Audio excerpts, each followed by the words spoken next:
Okay, variance and standard deviation. Variance is used to determine the standard deviation. So you use the one to get the other. Standard deviation is a representation of how much variation or dispersion there is around the mean. Okay. So now if you look at our variance, it just says our variance is the sum of our data minus our mean squared divided by number of elements.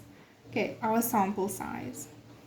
Okay, now this is standard deviation, which is just our variance with a bit of a tweak. We just got rid of our squared, and we get rid of a squared by a root. Okay, then we have our standard deviation. Okay, again, we can do this on our calculator, but for now, let's just quickly look at an example.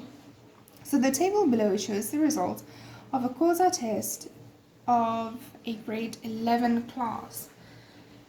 Now here's our mark obtained in percentage: 52, 44, 62, 66, and 60. Now the question says calculate the mean mark for the class. Now if we go to our mean mark, we said if we have this symbol and we do it without a calculator, without inputting the data, we're going to have our data added together: 52 plus 44 plus 62 plus 66 plus 60 divided by a number of elements, which is 5, because if I go back here, it's 1, 2, 3, 4, 5. Then I get a mean of 56,8. Now, they said complete the table and use it to calculate the standard deviation. Okay, now we already have our mean, saying that if we have this, we can fill in here, which it says 52 minus our mean, which is 56,8. Okay, and we do the same for all of these.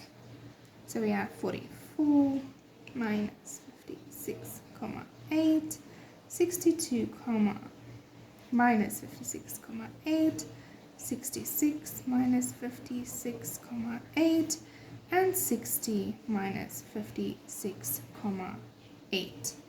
Okay, so now I have to calculate what each of them are. Okay, so for our first one, we're going to have negative 4,8. Second one, we're going to have 12,8. Third, 5,2, 9,2, and then lastly 3,2. Okay. With this data, now we just go to the next one, which is basically these answers squared. Okay, we're going to have 23,04, 84, then 27,04, 84,64, and then 10,24. Okay, and they said use the data to calculate the standard deviation of the marks. Now if I go back and I take the formula we used, it says, okay, my standard deviation is the sum of what we did here now. So if I take the sum and I say, okay, well, the total of this is 308,8. I go substitute it in, my number of elements is 5, and then I get a standard deviation of 7,86%.